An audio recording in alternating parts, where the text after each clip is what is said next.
What's up, you beautiful creatures? It's your girl Rosalie, going all around the world to explore music, psychology, philosophy, and more.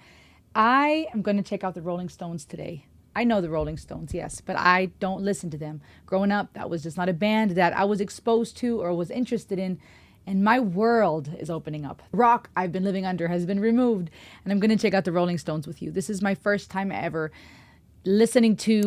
watching the video for Sympathy for the Devil. I came across this song after watching Fallen last night, and Sympathy for the Devil was the song playing in the end. So I heard a couple of snippets, Shazammed it immediately, and said, I need to check this out and we need to talk about this.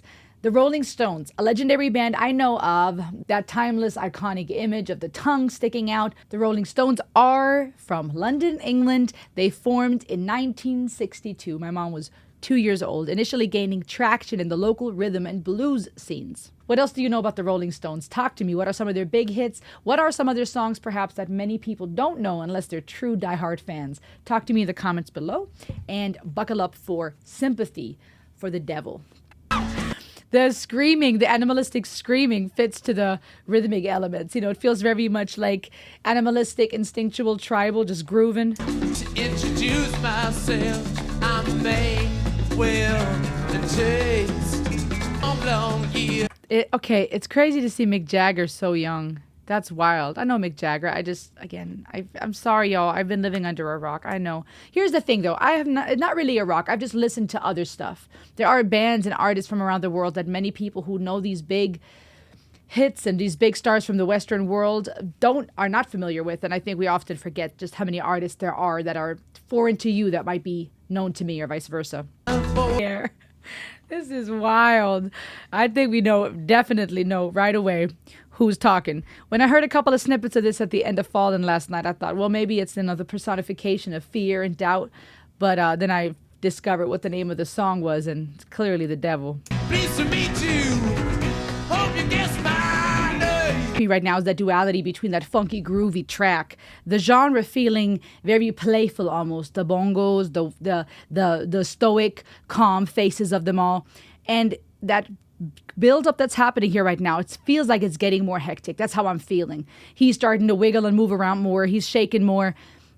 Everything's getting a little more chaotic, and yet the presentation of this devil that's introducing himself sounds so proper and formal. You know, oh, I'm charming and I'm intriguing and I'm a man of pleasures and taste, right? As if you're introducing yourself to a crowd of fancy people, and you want to be seen as so intriguing and charming, and yet you're listing off all these horrendous things that you've been part of. And now, after he's listed all the things that he did and orchestrated in the history of mankind, it's now turning into you and me. Now the picture is shifting from one creature, the devil in this case, taking all the blame or credit for that matter, to now saying, I shouted who killed the Kennedys. It was you and me all along.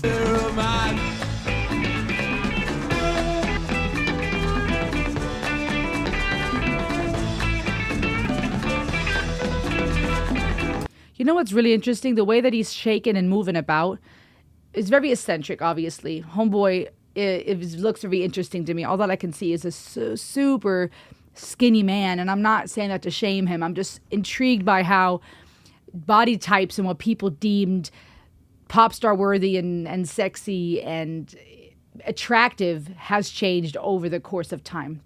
And it's very interesting to me to observe the trends, the hairstyles, the body types that were either deemed, superstar level or not. But I think that there's something so eccentric about him and that I appreciate, and that is that he's dancing and acting like you could find at church services. They start a little calm, they introduce their sermon, and then they get hype. And now they're jumping around and they're shaking and convulsing and turning up and down and bouncing up and down. That's the kind of stuff. You have the choir in the background, the people on the bongos, and as part of the praise team, quote unquote. That's the feeling I'm getting here. Obviously, then you add to it the American flag, what is it, the British flag, the UK flag, the image of a circus. And it's all there's so much contrast here. You have a song that's talking about the devil and all the horrendous things that the devil, we'll talk about who the real devil is in a second, that the devil has done, and yet he's acting like he is leading a praise and worship seminar session at a church, or he's preaching and he's moving around like that. It makes me think of these religious gatherings where people get so into their emotions and it gets really hype. Funky. These lyrics are very interesting. All these various events, war, crimes, parts of human history that he's listing, all horrendous things where people from all countries and continents and walks of life have been harmed and hurt. And behind it all, the devil, all while introducing himself as someone who's pleased to meet you. This play on, oh, won't you guess my name? My goal is to puzzle you. It says every cop is a criminal, which is interesting, right? He's showcasing all this duality. And in a way, I wonder if this is also calling out the system and criticizing police and governmental law enforcement, but then also listing a bunch of opposites, right? Every sinner is a saint, every cop is a criminal. All these opposites where you would think that the cop is the antidote to the criminal and the sinner is the opposite of the saint. He is basically saying it's all the same. The cop is a criminal. The sinner is a saint. What you think is not what it necessarily is. I like the conversation that this song could open up as to what is evil really? What is it really about? Where does wickedness come from? Is it a devil? Is it this figure somewhere in the invisible realm that is causing all this havoc? Or is it maybe you and me? Who is it really? I'm the one to cause confusion. That's the name of my game, puzzling you. Let me introduce myself, okay? Use all your well-learned politesse, or I'll lay your soul to rest. That's what I'm talking about. This is what I'm talking about, a freaking circus. But it's made to look like it could be seen as a party, people dancing, having a good time, but it makes me think of a church service. People hugging each other, this woman losing her dang mind on her knees as she's praying. People wearing all kinds of colorful costumes. It is a circus. Is this criticizing also maybe religion and organized religion and these gatherings that are done in the name of God, where there's so much corruption and so many horrendous things that have been done in the name of God, and it all is actually ultimately just a circus? Other than, trying to be a sexy superstar, maybe this is also symbolic, shedding your skin like a snake would, right? Often the devil in Christianity is compared to the serpent. But also this idea of, I'm confusing you, that's the name of my game.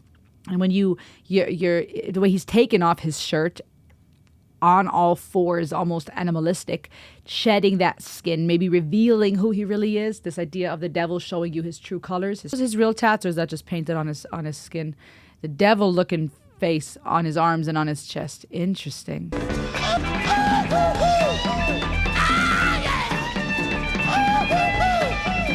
See, the choir in the background, that adds to that whole religious feel. This is, on one hand, some people might say, oh, he's just acting demon-possessed and confused because he's literally singing on behalf of the devil. But to me, it also looks like some type of religious gathering. And I think that in that duality is where the message lies, perhaps. That the cop is a criminal, the sinner is a saint, that what it seems to be is not necessarily all that it is. We have people that'll look at others and say this is evil when we're actually maybe should be having a conversation about mental illness. You have people that might call something beautiful when it's actually perverse and twisted. I mean, really, sometimes what we think things are not what they seem. And I think back in the day, even maybe more so, this is a group that I could see causing a lot of, polarization and division and shock. Every generation having those artists, I guess. And I gotta say, I find their outfits, the various colors, so unique, so bright and fun. And it's interesting because there was a time when I think I would have boxed together a lot of these groups in my ignorance, thinking all these bands from the 60s, 70s are all very similar. And as I've been on this journey of discovering now the Rolling Stones, Rush, Led Zeppelin, it's fascinating to me how unique every one of these groups are, that you really can't just box them all in. Their style, their brand, their aesthetics, the genre, the feel, the focus of the lyrics. It's really interesting. Mick Jagger must be exhausted. I thought I saw him go at the end.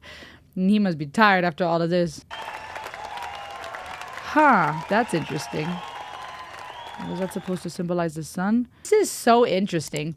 Sympathy for the devil. I thought when I heard the title of that song, I thought this was going to be, from the perspective of the devil, but as if to say, oh, feel sorry for me. This is why I am as evil as I am.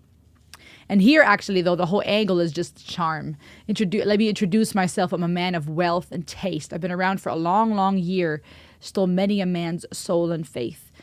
Now, it's interesting because we think of the devil as this spiritual, supernatural, invisible to the human eye being with a bunch of power. And here he's introducing himself as someone charming, a man, if you will, of wealth and taste. And I think that type of choice of words is fitting because it makes us picture now, there's a level of storytelling here, it makes me picture a man of wealth and taste, someone rich, someone of power.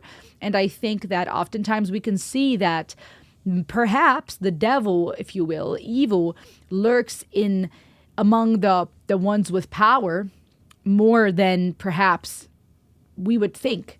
We often think maybe there's just some type of invisible evil force when maybe the devil and the wickedness that we can find we're all capable of, first of all, but also that it lurks among human beings more than we might be willing to recognize. I've been around for a long year, stole many a man's soul and faith. A lot of lingo about religion and faith here. I was around when Jesus Christ had his moment of doubt and pain, made damn sure that Pilate washed his hands and sealed his fate. I was the evil behind it all. I was the one who tempted, who caused doubt, who caused pain.